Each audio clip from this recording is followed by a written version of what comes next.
I am so excited to be leading my second ultimate wine retreat to Walla Walla, Washington this April. And I want you to come with me. It's 3.5 days over 8 unique wine tasting experiences, 2 extravagant, luxurious dinners, a special welcome bag full of goodies, new friendships, and a whole lot of laughter and fun awaits you on this can't miss retreat. But don't just take it from me. Here's what past guests on this retreat have to say.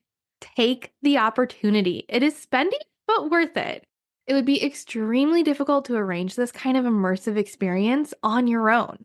Another said, I was surprised by the beauty and quality of everything we did. I didn't know much about Walla Walla and had no idea how stunning the tasting rooms were. And finally, one said it was so relaxing to just have an expert plan and curate the entire trip. I felt like I was a kid on a trip that my parents planned in the best way possible. Simply put, this is the escape you've been waiting for. Tickets for this retreat are the lowest they'll ever be at just $2,500 for the entire trip. And that includes 4 nights at the Finch Hotel. But there are only 8 spots left, so act fast. If you want to learn more and potentially sign up, head to my website, corkandfizz.com, and find the tab at the top that says Walla Walla Retreat. I will also have the link in the show notes. I am so excited to see your application roll in.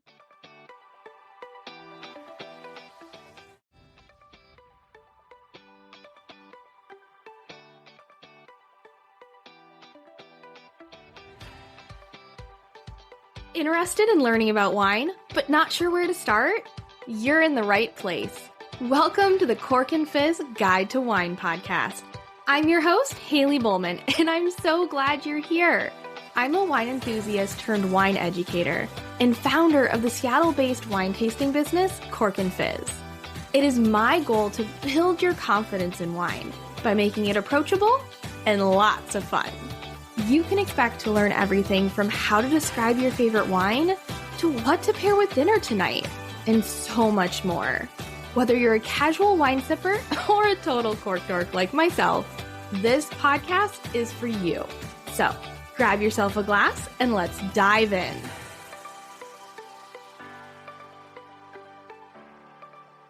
I am so excited for today's episode. We're going to be talking about one of my favorite styles of wine, and that is sparkling wine. This is essentially my Sparkling Wine 101 tasting, and you're getting access to it right here on the podcast.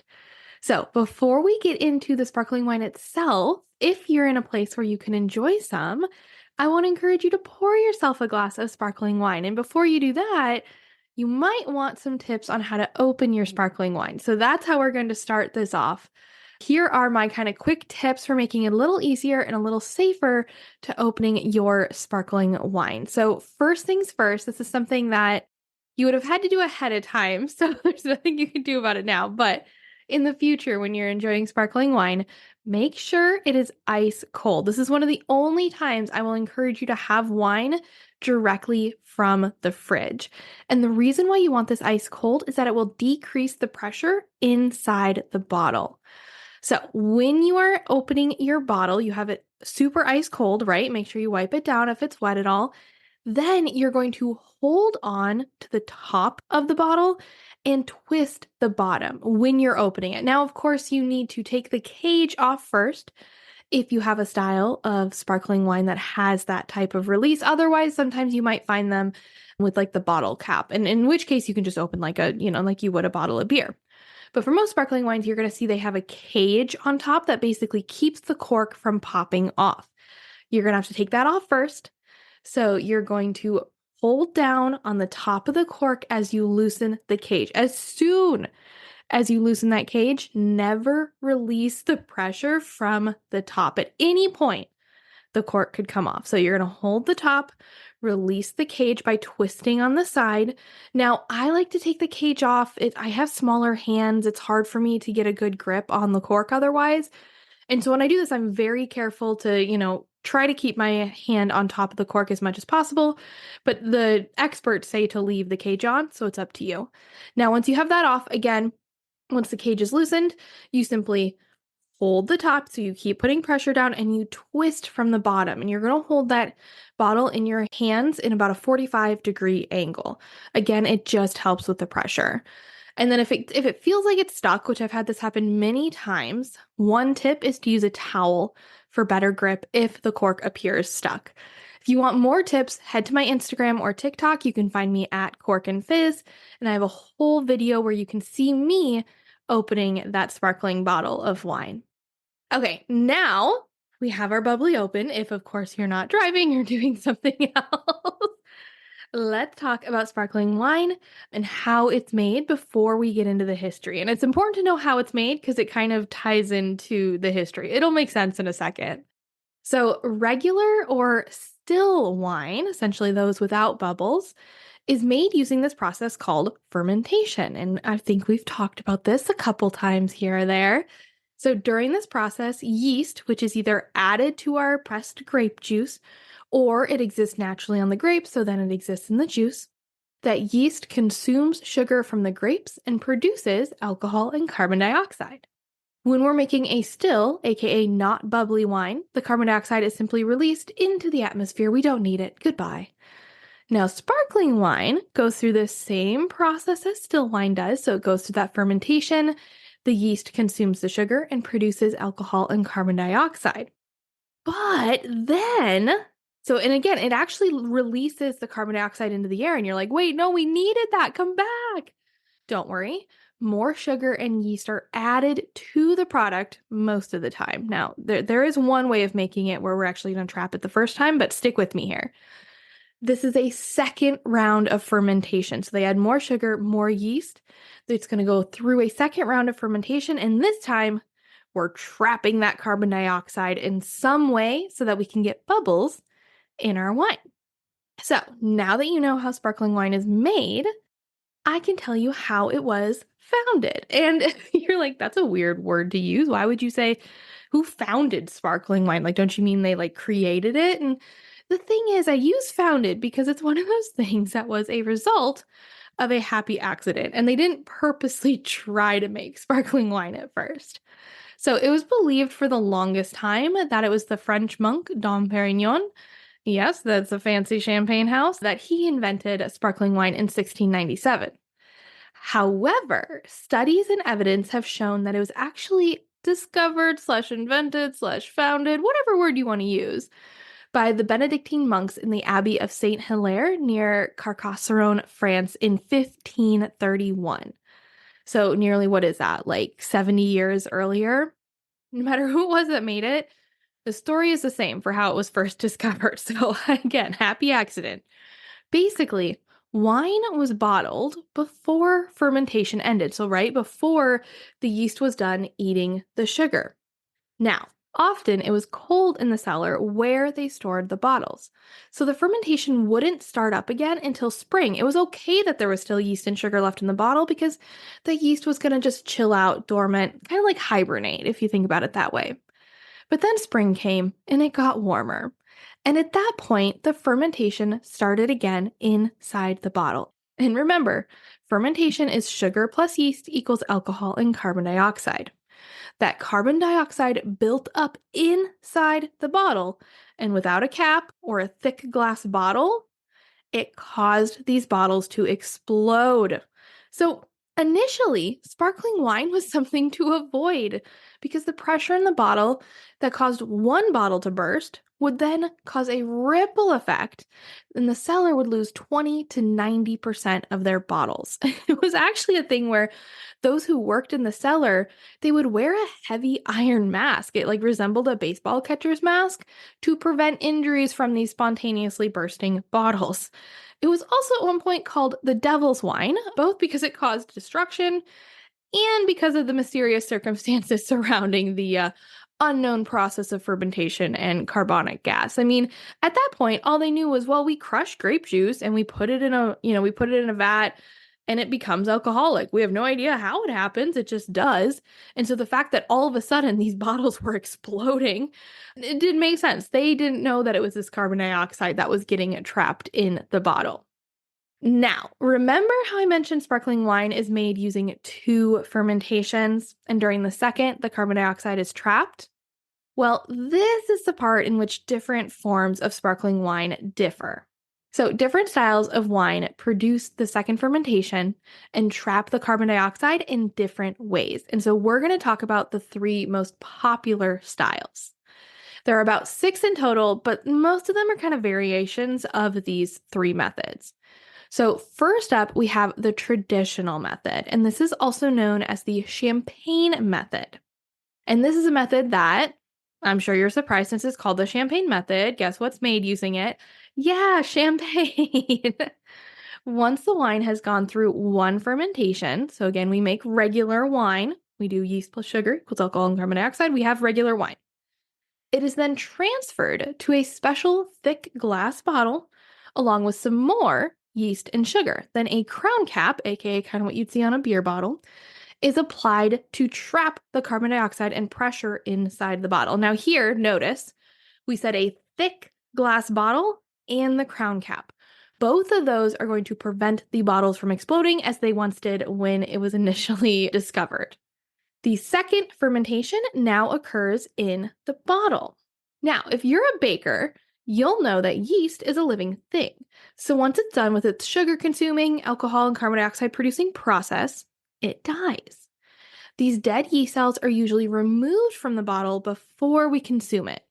Not because they're dangerous in any way to consume, it's usually removed for stability and preventing the wine from looking hazy.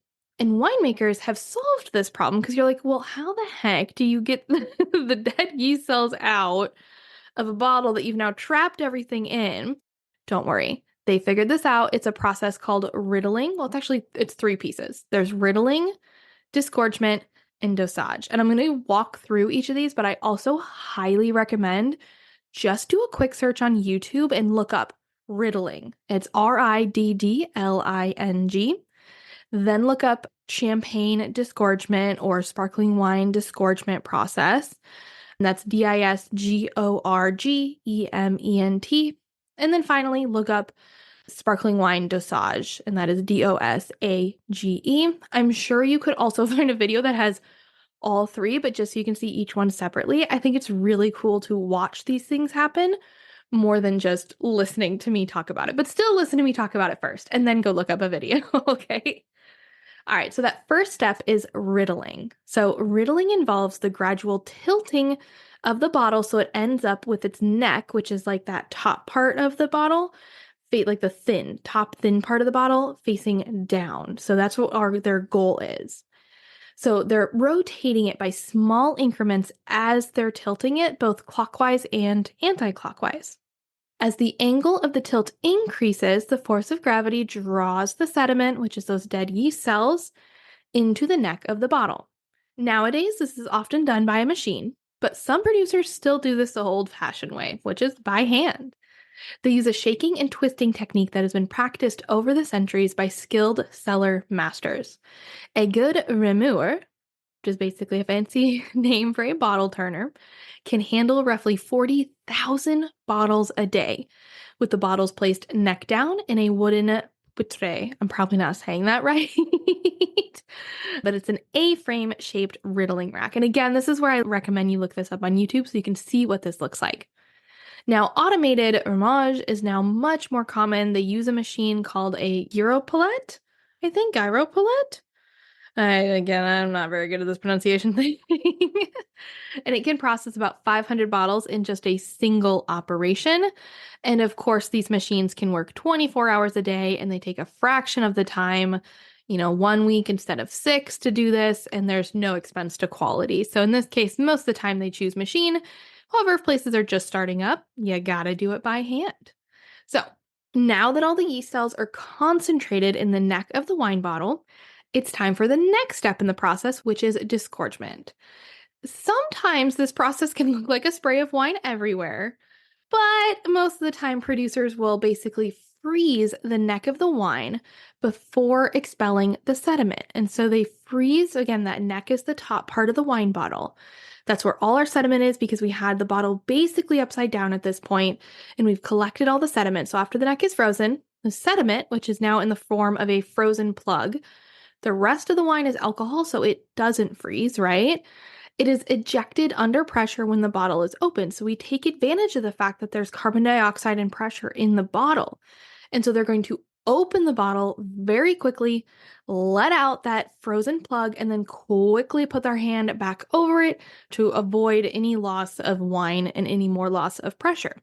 Again, I say cover by their hand, but this is most frequently done by machine these days. But there are some bottle houses that still do it by hand.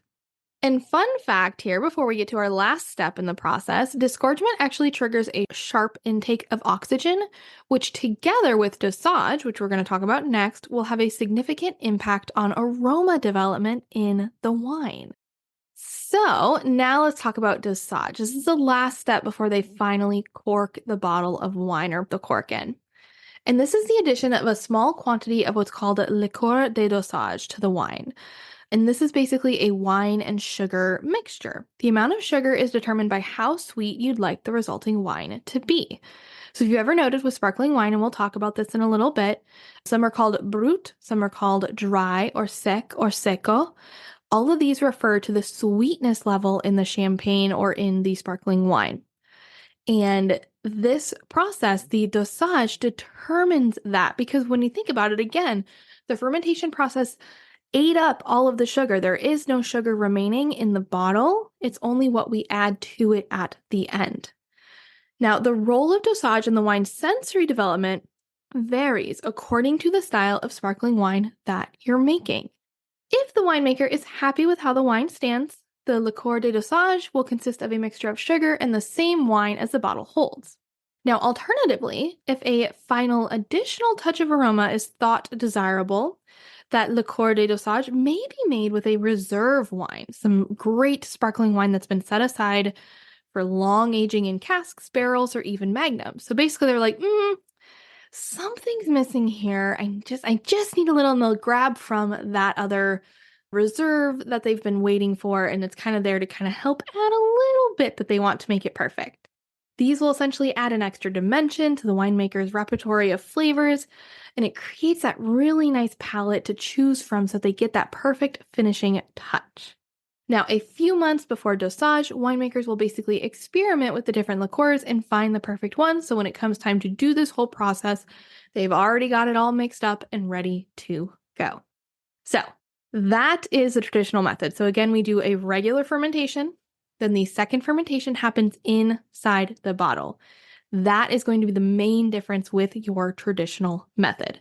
And then because that second fermentation is done in a bottle, you need to go through all those steps to get rid of the dead yeast. And so this is going to be the riddling, disgorgement, and dosage. And so this also tells you if you've ever seen a bottle of sparkling wine where it says it has a late disgorgement, or they use one other word too. But basically, some sort of late something, it usually means that they left the yeast, the dead yeast, in contact with the wine for a longer amount of time. And what that does is it typically develops a more creamy texture and more kind of bread-like aromas in the wine. Okay, our second method is called the tank method, or also called the Charmant method, and this is most famously used for Prosecco. Essentially, once the first fermentation is complete, the wine is then transferred to pressure-sealed tanks, along with more yeast and more sugar, and the wine goes through that second fermentation in the tank. Then the wine is simply transferred using a pressurized system to the bottle once that second fermentation is complete. And since the second fermentation was all done in tank, they can leave all of that dead yeast behind, and there's no need for riddling, disgorgement, or dosage. It's much simpler, much easier, but you need access to these pressurized tanks. That's one of the hardest parts of this for smaller wineries. But for larger wineries, this is the way to go. It's super simple. It will produce different styles of wine and different flavors and aromas. And we'll talk about that in a little bit when I go through some of my favorite types of sparkling wine. Okay, our final method that we're going to talk about is the ancestral method. So basically like the ancestry method is kind of what it translates to.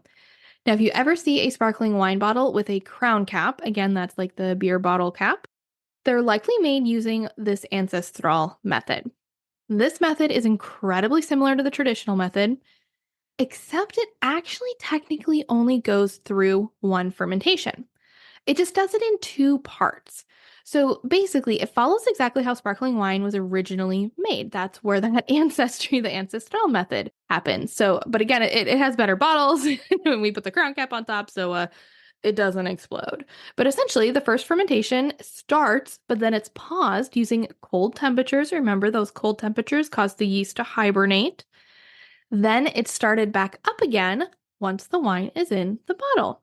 Many wines made using this ancestral method are sold unfiltered, so they don't go through the riddling, disgorgement, and dosage process that we talked about, which leaves them a little cloudy and with some sediment at the bottom. But again, that is not bad for you. That is not dangerous to consume. And these are often called pet nat or petulant natural. And so a lot of smaller wineries choose to go in this style.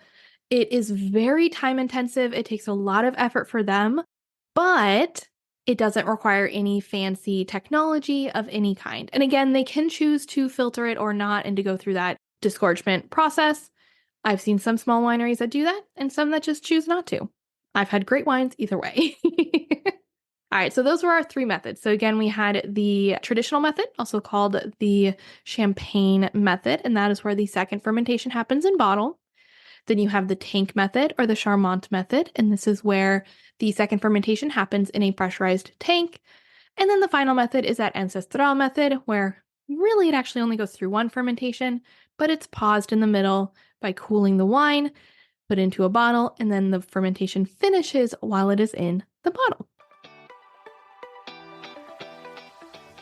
This podcast is sponsored by Repour Wine Savers.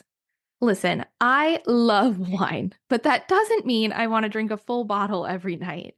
You see, it's always a risk opening a bottle knowing I'll only have a glass or two. But now I don't worry about that at all because I have Repour. These little contraptions will keep your open bottles of wine good for up to 3 months by removing oxygen from the bottle using fancy chemistry. And they're so easy to use. I simply open a bottle of wine, cork or screw cap, just like normal, and enjoy my glass or two. Then, when I'm ready to call it a night, I rip the foil off my Repour wine saver and place it in the bottle in place of the cork or screw cap, and then stick the bottle in the fridge. Simple as that. Then, whenever I grab another glass from that bottle in the future, I just make sure to put the Repour back on as soon as I'm done pouring. It's that easy. Want to give Repour a try? Head to repour.com, repour.com, and use code CORKANDFIZZ for 10% off your order. That's Repour, repour.com, and use code CORKANDFIZZ. No spaces in that, and the and is spelt out. So it's CORKANDFIZZ. Once you have Repour, you'll never have to worry about opening a bottle of wine just for one glass. I mean, heck, now you can try 2 or more wines at the same time and have your own at-home wine tasting. This podcast is sponsored by the Cork Crew Virtual Wine Club. Interested in trying new wines, but not sure where to start? Or maybe you've been listening to this podcast for a while and you love the idea of tasting wine live with me. If that's you, come join my Cork Crew Virtual Wine Club, and you'll get to sip wine with me twice a month while I help you find new favorite wines. The Cork Crew is not your ordinary wine club. This is a community of people who are passionate about exploring new flavors, learning about different wine styles, and having fun along the way. And the best part about this club, purchasing the wine is completely optional. Plus, all events are recorded, and you have access to the full library of recordings as a Cork Crew member, so you can always catch up if you can't make it live. Oh, and did I mention it's virtual, which means you get to do all of this from the comfort of your sofa in your PJs. No need to worry about driving in crappy traffic, finding a designated driver, or spending an arm and a leg on a taxi. Want to give it a try without the commitment? You're in luck. Right now, I'm offering a free class pass to anybody who wants to try out the Cork Crew Virtual Wine Tasting Club. With this pass, you'll be able to join a Cork Crew event of your choosing. No strings attached. I don't need your credit card. I don't need you to sign up for anything. You'll be my guest. Simply head to corkandfizz.com/free class pass to get your class pass and be one step closer to becoming a member of the best wine tasting club around the court crew. I can't wait to see you there. Now let's get back to the show. Now, let's talk a little bit about the word vintage. Vintage in the wine simply means the year that the grapes were harvested to make that wine. However, with most sparkling wines, you won't find a year on the bottle. And that is because most sparkling wines are what we call non-vintage. This is where multiple different years' harvests are combined to produce a single bottle of wine. They can do this again because that wine goes through multiple fermentations. And so they store the wine each year after the first fermentation and then blend multiple years to produce the flavor that they're looking for in the sparkling wine. So if your wine doesn't have a year on it, it is likely non-vintage. And you might even find it saying NV somewhere on the bottle to say that it is a non-vintage wine. Now, vintage sparkling wine does exist. So there are sparkling wines that have a year on them, and these are extra special because the grapes had to be incredibly good for them to create a wine without blending from other years. Now, in certain regions, vintage sparkling wines also have to be aged longer. So again, this will develop more flavor and just make it even better, but also, unfortunately, more expensive. Now, last thing I want to talk about before we get into specific types of sparkling wine is sweetness. And I promised we'd talk about this because sweetness in wine is already confusing. And then you add sparkling wine, it's like, oh my God, why are we making this so hard? As many things in the wine world are, the sweetness scale for sparkling wine can be hard to read, but at least they always have to label the wine in some way to let you know, or most styles do. A dry wine in the wine world typically means there's little to no sugar. It essentially doesn't taste sweet. Now, of course, it wouldn't be that easy, and this is not the case when it comes to sparkling wine. So again, remember, dry, when you're talking about non-bubbly wine, equals not sweet. However, if we're talking about a sparkling wine, when we want to say a sparkling wine has little to no sugar, if that's what you're looking for a sparkling wine with little to no sugar, you're going to look for the word brut, B-R-U-T, and especially extra brut or brut nature, which looks like brut nature. Now, if you want something a little sweeter, you're going to look for sec, seco, or if you speak good Spanish or French, you'll know that I am saying dry in those languages. So yes, sparkling wine, when it is labeled dry or the Spanish or French translation of such, it is actually saying it has more sugar. Do I know why they chose to do this?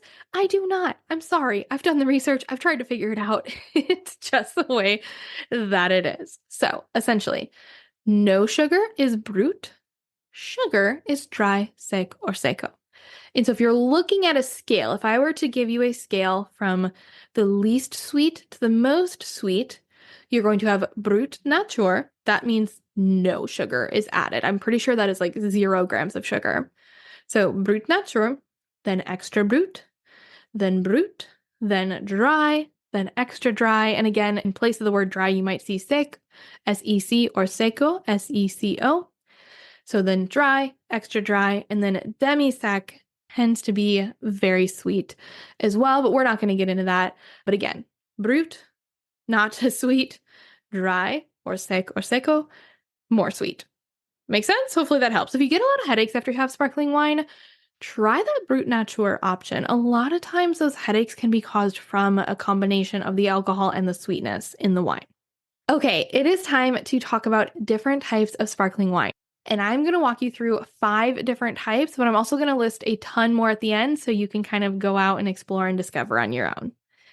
So first up, we got to talk about the big guy. We got to talk about champagne. Champagne is a sparkling wine from the Champagne region of France. It's made using the traditional method, also called the champagne method, and it is made with Chardonnay, Pinot Noir, and a grape called Pinot Meunier. Now, not all 3 of these grapes have to be present in every champagne, but only these 3 grapes can be used to make a champagne. Champagne can typically be found in the $40 to $70 price range, with, of course, plenty of bottles in the hundreds and thousands of dollars price range. One thing that makes champagne special is even the cheapest ones, right? So our lowest tier, I guess you could say, have to spend a legal minimum of 12 months aging and developing flavor.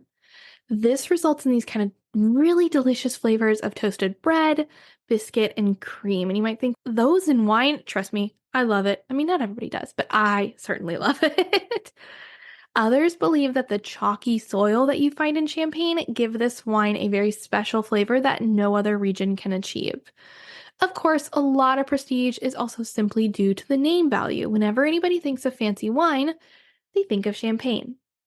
Other flavors besides those that I listed earlier that you can find in champagne include lemon, yellow apple, and toasted almonds. Okay, for our next wine, we're going to talk about Cremant. If you are looking for a tasty bottle of sparkling wine, but maybe on a more reasonable budget, I'd highly recommend Cremant. Cremant is a group of sparkling wines that is made with the same technique as champagne, but from outside the Champagne region. And they're typically named after the region in France that they do come from, right? Remember, so we've all heard the saying before, you can only call it a champagne if it comes from the Champagne region of France. This is actually true. There's a law, it says so. So it's not people, I mean, it is people being a little snobby, but also it's just pure fact. Like, you can't. There is exactly one wine, I think, in the US that can be called champagne because they got in before this law was created. And then Champagne was like, what the hell are you doing? You're not allowed to do that. We're going to make this law, but that other, I think it's in California somewhere, but they got grandfathered in. So other than that wine, you cannot call it champagne unless it comes from the Champagne region of France. Now, if it's made in the exact way that a champagne is made, but it comes from a different region in France, you will call it a Cremant. Now, the region, again, remember, we said the region is often in the name of the wine. It also determines what grapes are used. So, for example, a Cremant de Bourgogne, which comes from the Burgundy region of France, is just south of Champagne, and it uses the same Pinot Noir and Chardonnay grapes. One of my favorites Cremants is a Cremant de Jura. This region is southeast of Champagne, and it is just east of Burgundy, and it typically uses Chardonnay in its sparkling wine, and so good. You also have a Cremant de Limoux, and this is, so Limoux is Limaux. Yeah, it doesn't look anything like what I'm saying. This is a sparkling wine that comes from the Languedoc in the southern French area, and this is where sparkling wine was believed to be founded. And it's actually believed that Dom Pérignon made a pilgrimage to the monks in this region in the Languedoc to learn how to make sparkling wine. Cremants typically fall in the $15 to $30 range. I would trust a Cremant at $15. It's going to be wonderful and delicious.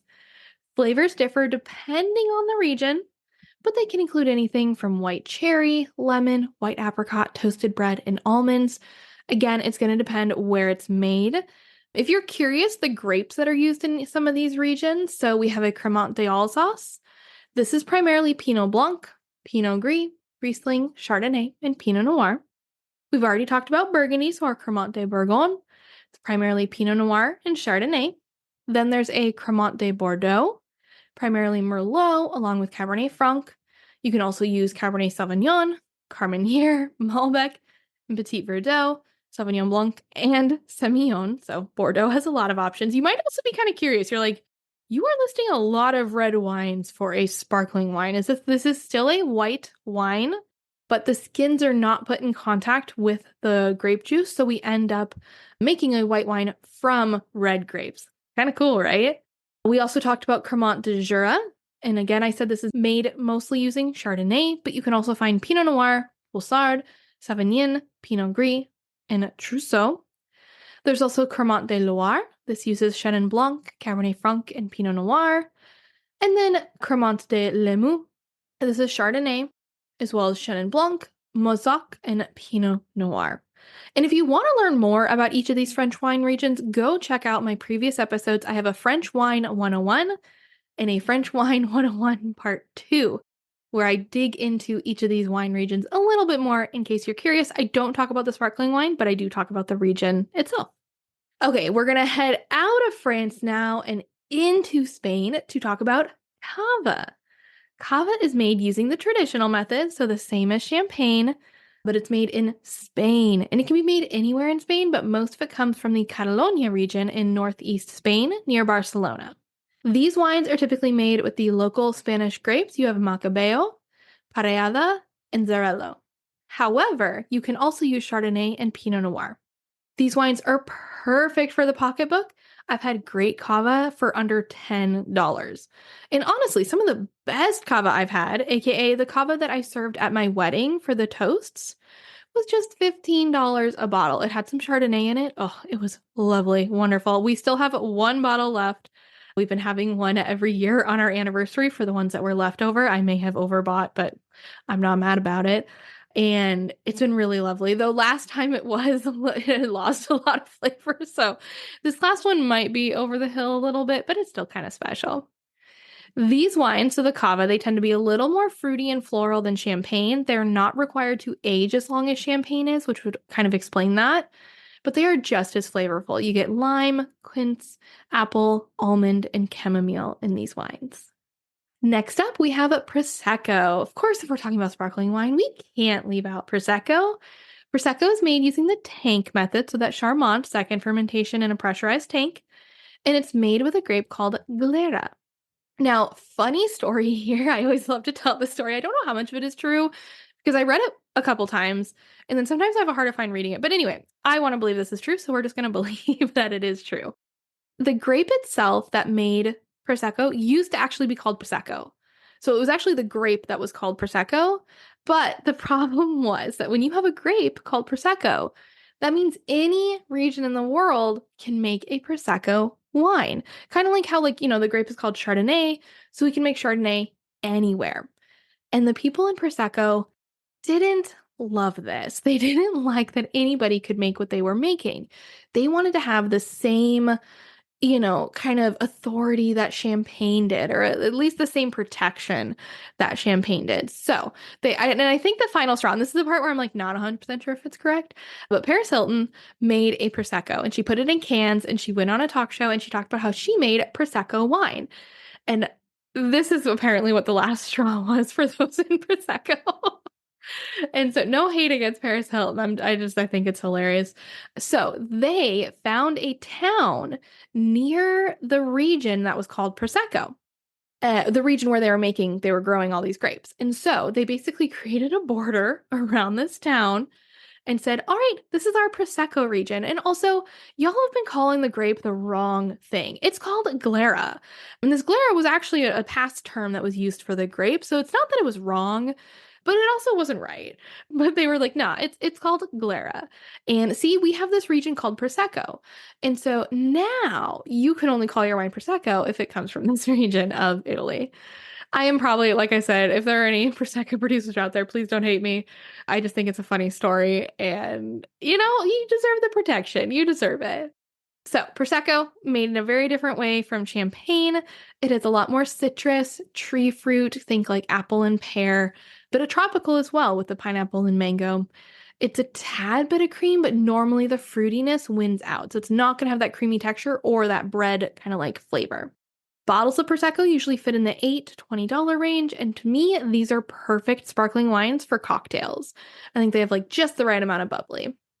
All right, the final wine that I'm going to dig into comes from Italy as well. So I guess we only really hit on France, Spain, and Italy, but we'll talk more about other sparkling wines from other regions. So this is a sparkling wine called Lambrusco. Lambrusco to many people is that cheap, sweet red wine that tastes like soda. And admittedly, I felt that way too for a while. All the Lambrusco wines that I had up until a couple years ago just weren't that great. But I can tell you now that there are some really amazing Lambruscos being made. Its reputation is changing, and some just really incredible producers are stepping in and making high quality stuff. So let's get into what exactly it is. Lambrusco is actually a family of very old grape varieties that are native to Italy. So most of the wines are a blend of many different distinct Lambrusco grapes. The majority of Lambrusco is produced in an area called Emilia-Romagna. This is also the area known for its Parmigiano Reggiano. And so they're basically like the food capital of the world. Like they've got the Parmesan. There's something else there too that they're famous for. I want to say it's a type of meat. And then they have Lambrusco. So the Lambrusco is literally just meant to be fun. It's meant to go with this food and just meant to be a fun, enjoyable pairing. It doesn't take itself too seriously. Now, these Lambruscos, they range in sweetness from dry to super sweet. And I think most people are more familiar with the super sweet version Nothing wrong if you like that, but if you don't like it, go look for a dry Lambrusco. So again, the best are the drier ones versus the barely or somewhat sweet versions, and then of course the very sweet versions. Okay, now, like I said, we've only talked about 5 different styles of sparkling wine. There are so many others. So just to name a few, you have Trento Doc. This is a sparkling wine that is produced in the classical method in Trentino, Italy. You have Metodo Classico. This is a sparkling wine made using the traditional method anywhere in Italy. You have Moscato d'Asti, a sweet sparkling wine made in Asti of Italy. You have Petnat, Petulant Natural. We mentioned this a little bit. This is a wine typically made in the US, so I'm seeing it from other countries in the world now, using that ancestral method. Cap Classique. This is a sparkling wine from South Africa, made with Chardonnay, Chenin Blanc, and Pinot Noir. And then Sekt, S-E-K-T. This is a sparkling wine from Germany. I've seen it made in both like the tank style and the traditional style. And then, of course, you have domestic sparklings, which are just the sparkling wines made here in the US. And again, sparkling wine is made all across the world. Okay, do you have more questions about sparkling wine? What do you want to know? Message me on Instagram at corkandfizz or send me an email, haley@corkandfizz.com. And then let me know, which sparkling wine will you be trying next? I hope you enjoyed this episode of the Cork and Fizz Guide to Wine podcast. If you loved it as much as I enjoyed talking to you, I would so appreciate a quick second to rate and leave a review. And don't forget to subscribe so you never miss an episode. We release new episodes every Wednesday. In next week's episode, I'll be doing a deep dive into an Italian grape variety called Barbera. This is my go-to pizza wine and super fun, super affordable. I love it and I can't wait to tell you more about it. Thanks again for listening, and as a thank you, I'd like to share my free shopping guide, 15 wines under $15.